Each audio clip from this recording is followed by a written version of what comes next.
bij Demonfuzz Records in Rotterdam voor Hiphop in je smoel. En dan gaan we platen diggen samen met de enige echte Little Shalimar. Die kun je kennen van Little Jewels, waar hij heel veel mee gewerkt heeft. En natuurlijk de Rubble Kings soundtrack, die nu uit is op marbled vinyl.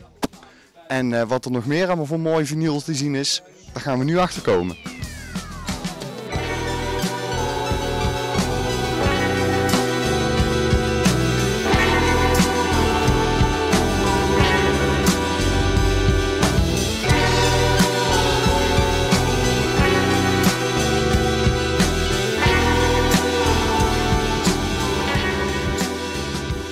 We just got in and you've already found some treasure. Well, you know, I don't, you never know, but it looks cool to me. It's called Synthesizer Sound. I mean, you can't fuck with that album cover. I mean, there's a chance there. So what is it that speaks to you? What is it that you're searching for when you're digging?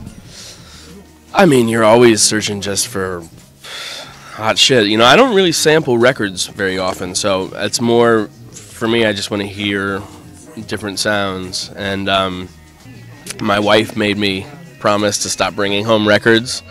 And my grand plan is to kind of go through and weed out, you know, I don't need to have 6 copies of Boz Scaggs' Silk Degrees.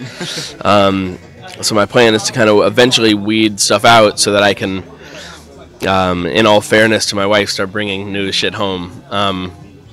You know, I have so many records that I fucked up DJing. I have so many like great, valuable records that, you know, I was, you know, trying to talk to some girl and I, you know, ripped off so that I could put another record on and put a drink on top of it. You know, I didn't take care of my shit basically. So I gotta clear out all the shit that I fucked up so that I can get some real new gems. I'm gonna levitate my way down there. All right.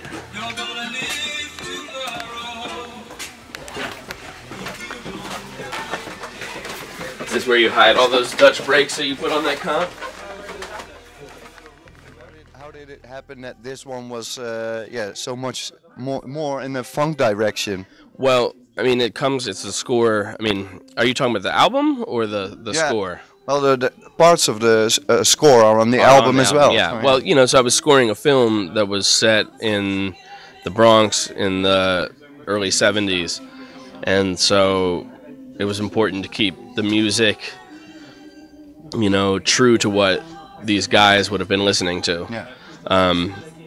So and that was actually really nice for me because that's definitely my background. I mean, I come from a funk and soul background, but I always am hesitant to make throwback sounding stuff. I always want to try and make something that's a little new sounding. I mean, even though, you know, Chin Chin has elements of it, we tried to not make like a straight up, you know, 80s disco record. No pastiche.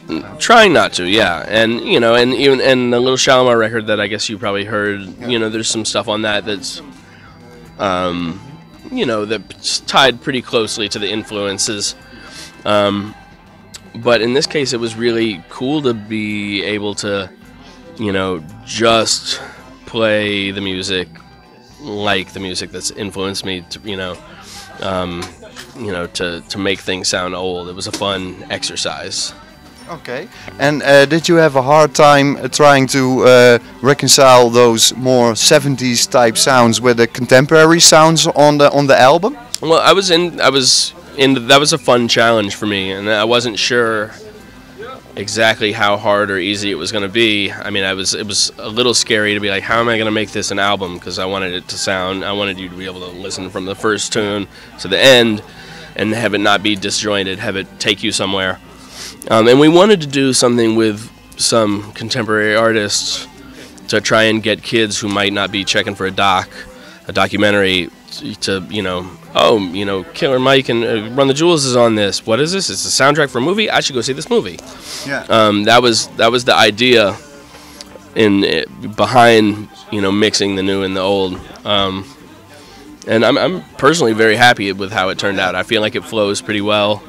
Yeah, and, you know, shouts to Mass Appeal for, you know, people are scared of soundtrack albums. You know, when I was shopping this around, you know, unless someone was going to give us a decent budget for it, I was just going to put it out myself. And most people, you know, when I'd meet with them, they'd be like, all right, well, what do you want? And I would tell them what I was looking for budget-wise, and they'd be like, I don't know, for a soundtrack, you know, maybe I can do that if we own it forever. And that was a non-starter for us. And Mass Appeal saw the value in it, and they were on board.